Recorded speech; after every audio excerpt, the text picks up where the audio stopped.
So this afternoon we're going to show you how to hot compress kunyara kung hindi na madyag, inflammation, mahabog, whatever. So this is our process ng hot compress. So first, papunta kita sa mainit na tubig. Nagabukal-bukal with 100 degrees Celsius. So atong nga patient, kasapar sa subong sa sakit sa tail. So ato na sa hot compress. So imo na to, nga kita sa towel. So ibutang naton sa mainit na tubig. Mas pwede ni sa kainit. Pero hindi nyo ni sa lalay itang ko sa tail sa patient nato kaya basi masunog yung tail. Hindi na sa kalakat. So matabo siya ni karon. Huy!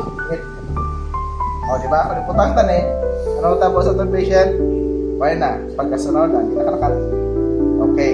So ano sa lalay ha? Ang makaya lang nga init. Ang makaya lang nga init. Okay, yari na.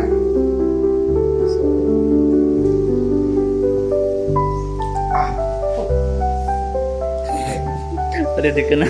Yari na. Lang. Dapat hindi masyadong mainit. Okay. Okay. So dapat ang makaya lang ha. Nga maputang sa sample ka pero nakitirin niya. So dapat ang makaya lang. Okay o? Maroon. Okay, so iputang na natin sa ating patient. Kaya kasama po sa joint pain. So ang isa mag-hot compress. So kaya lang? Net? Yes. Net isa. Iputang natin din. Iputang natin isa. Ang ating patient is hindi kasakit. Sige, ginabatsag. So mo isa mag-hot compress. Everyone.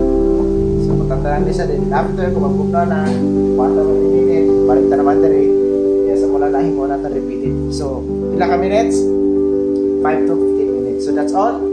And thank you.